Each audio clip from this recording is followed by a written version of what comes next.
Hello friends and Deathless. I'm going to try to go over and review what you need to know on making an army and what an army is.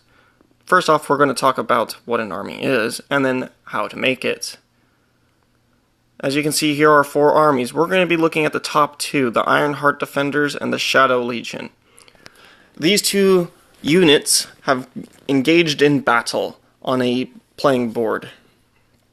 We're going to figure out who is able to destroy who first. Now, let's take a look at some important things that you need to know. You'll notice that there is attack, power, morale, defense, toughness, and size. Besides the fact they're named. The cost of how much it takes each week to pay them while in battle ready mode.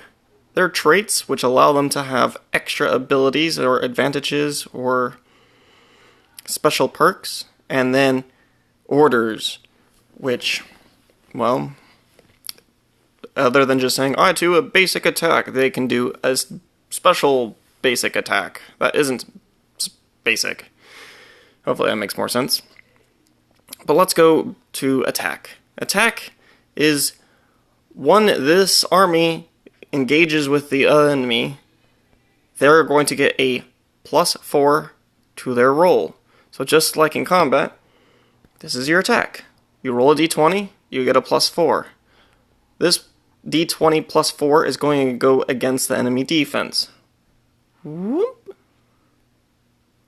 They have a defense of 12 and a toughness of 11. So we'll keep that in mind for the moment. Okay. But what is power then? Well, power is to confirm you do damage.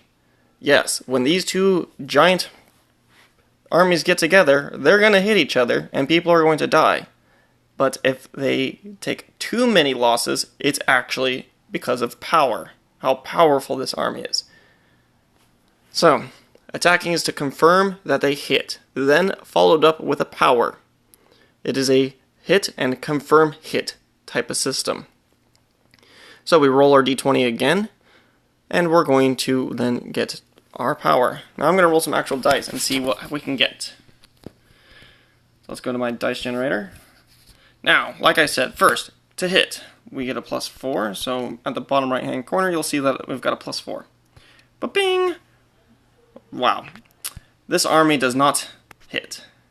Well, that means now, on the enemy turn, they get to go at it. They have a +2.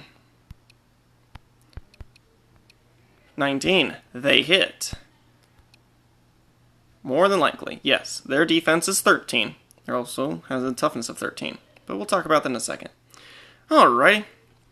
Now to confirm that they do damage. So we're going to do it again with another +2 for their power. 5. Their toughness is 13. Their turn's done. Other armies will be going at this point, but just for the sake of simplicity, these are the only 2 that are on the battlefield. So, it's going to be their turn again. And if things don't look up, I'm just going to declare numbers. So, seems like we're going to have to just declare numbers. Alright, they attack. They roll, let's say, an 11 +4, that's 15. That's high enough to get through the defense of 12. Now, for power's sake, they roll again. They get a 19 +2, which equals 21. That beats the toughness of 11. Scoot these out a little bit. Hopefully that'll be a little bit smoother. Now we have to actually do damage. What is damage? Well, that is based off of the size. You'll notice that there is a 1d6 for the Ironheart Defenders and a 1d4 on the Shadow Legion. So damage just takes the die number that is on top of the face. So the Shadow Legion will have a 4 on top of their dice, while the Ironheart Defenders will have a 6 on top of their d6. Now the Shadow Legion takes a -1. So you rotate the 1d4 until it shows a 3. And that is how you do damage. The enemy's turn, they get to attack. And when they attack and actually hit with a power, they lose, their opponents loses a power because of strength drain. So, let's say they roll an 18 plus their 2 for their attack. Now, this unit, instead of having a plus 2, has a plus 1.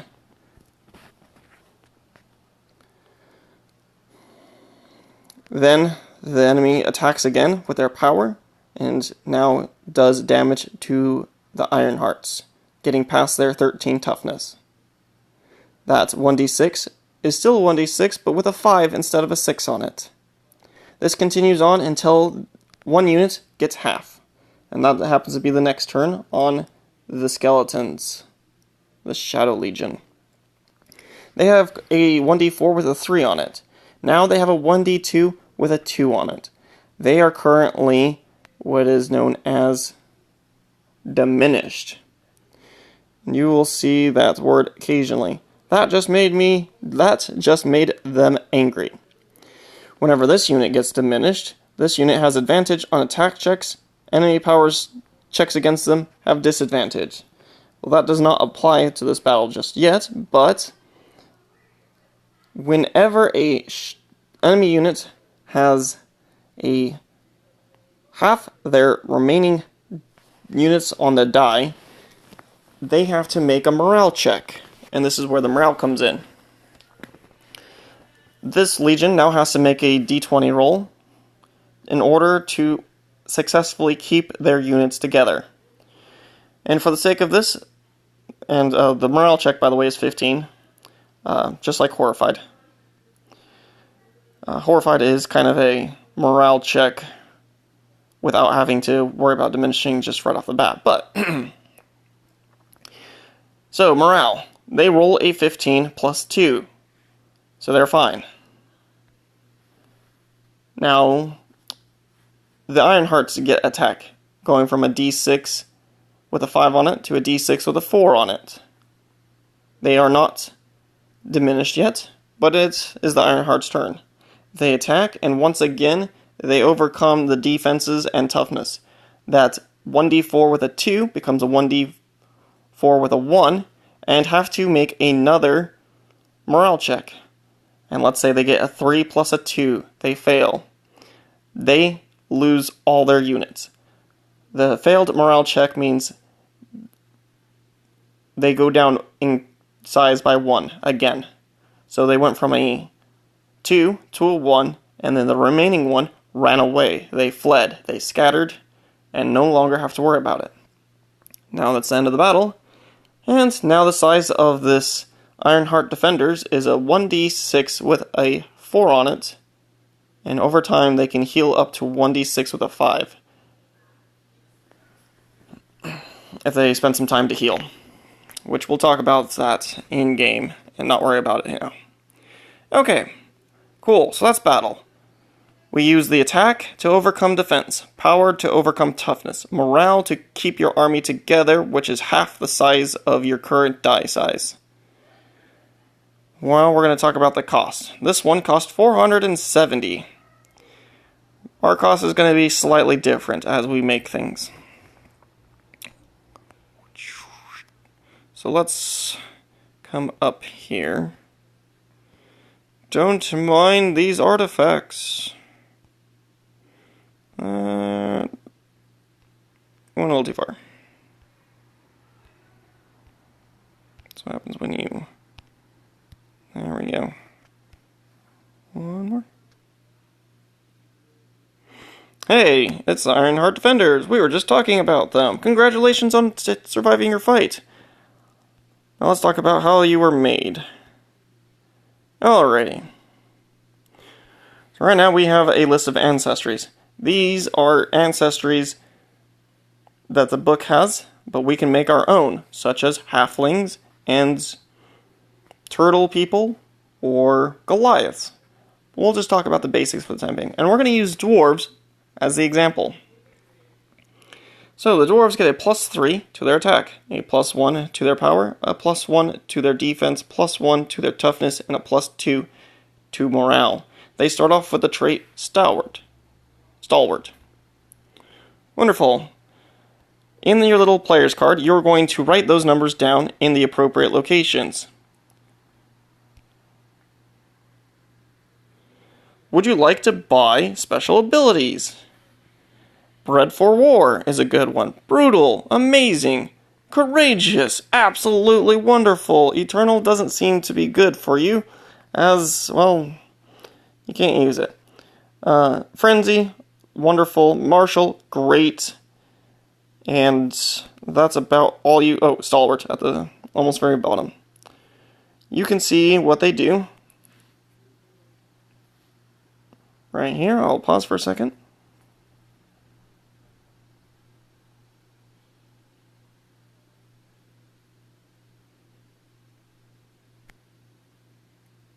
Alrighty. And each of them has a cost, which is going to make things more expensive. Now, unit experience. Green, meaning, wow, we literally just picked up these swords and don't know how to use them. Regular. I've been a soldier for some time, but never really gone into combat. Seasoned. I've been in combat occasionally. I survived. A veteran. I've been through multiple combats, and I'm very good at not dying. Mostly because of luck. Elite. I have been trained to survive. Super elite. I am the best of the best. Now I have some rules pertaining to these, and we'll go over them in just a moment. Each of these have their own additional attack, power, defense, and toughness, morale, that you will add onto your card. So, for our dwarves, we're going to say they're veterans. We're going to add a +1 to their attack, which they already have a +3. They're going to get a +1 to their toughness, which, if I remember, they already get a +1 of those. And a +3 to morale. Now, back to what I was talking about, special rules. I think it's very unlikely that a large army of a D12 will be all comprised of super elite.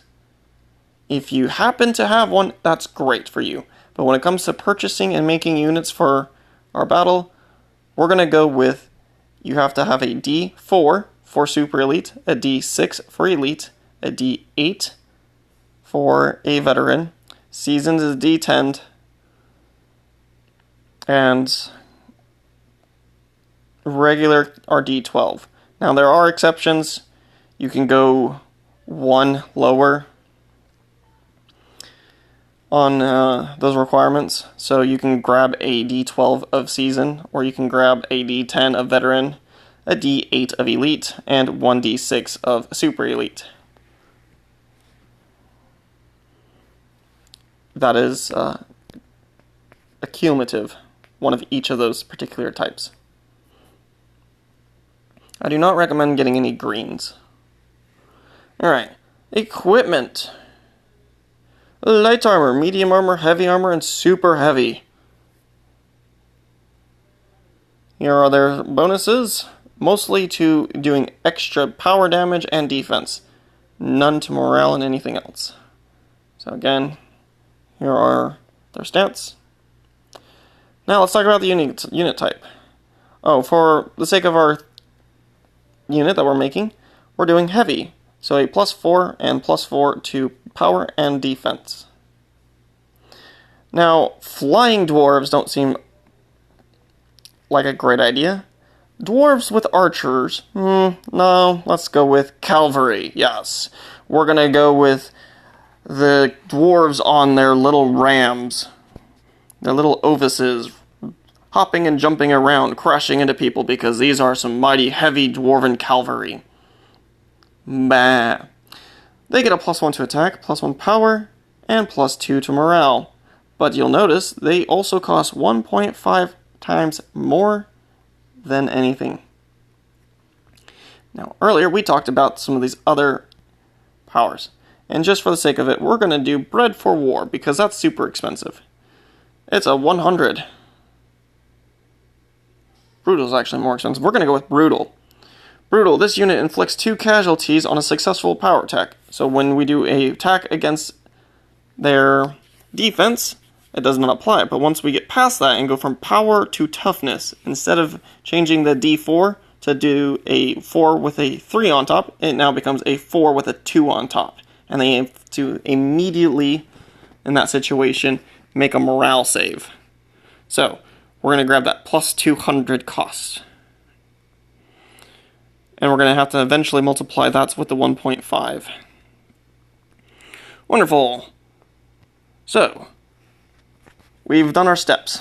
Step 2, figure out the experience. 3, the type of equipment. And 4,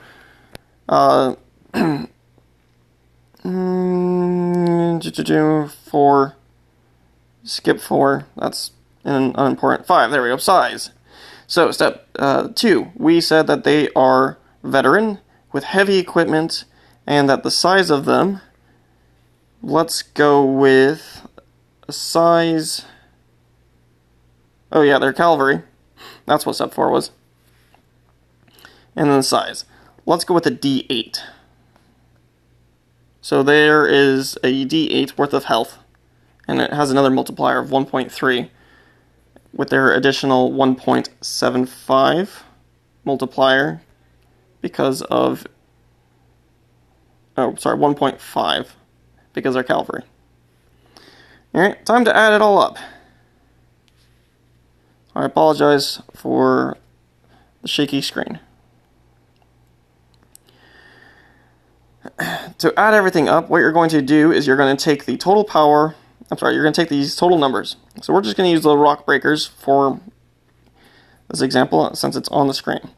You're going to take 6 plus 6 plus 15 plus 13 plus double the morale of 8, which is 16. You'll see that at the very bottom where it says the total of its attack, power, defense, and toughness. And then add double the morale. So that gives us a total of 36. Then we're going to multiply its base size. In this case, we said it was a D8, but for the card, it's a D6. So the multiplier for a D6 is a 1 times multiplier. So that means we're going to take that 36, multiply it by 1. Bam! 36. Also in our thing, we said cavalry, but this is infantry. So again, another multiplier of 1. So there you go. There's that. You also have to add a base 30 to the number. So that 36 becomes a 66. And then we're going to multiply that by 10 and get 660. Now why?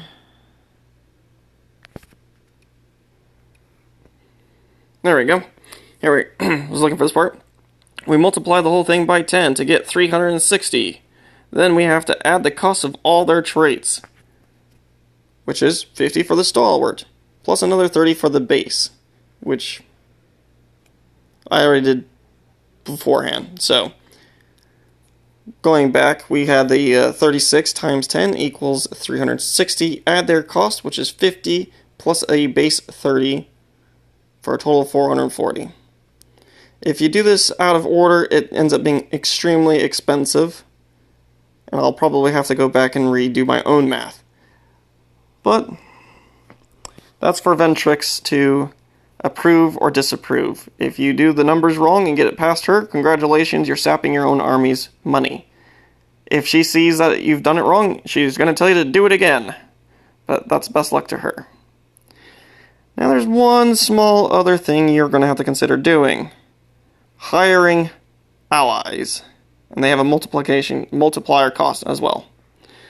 The dwarves are allies. They have 0 upkeep. Additional upkeep. Friendly. If you can find allies, say the drow, you make them on your team and then hire them to do your fight. Neutral. You could hire Rasha and the devils to help you with this fight, and they're going to cost you 50% extra of the total cost. And then hostile. Well, obviously you can't buy them, and those hostile units are the elves, and they're, for the most part, the only things that are off limits. Thank you for listening to this rant, and hopefully things make sense. If you have any questions, send me a message, and I will get back to you, and see you at the table.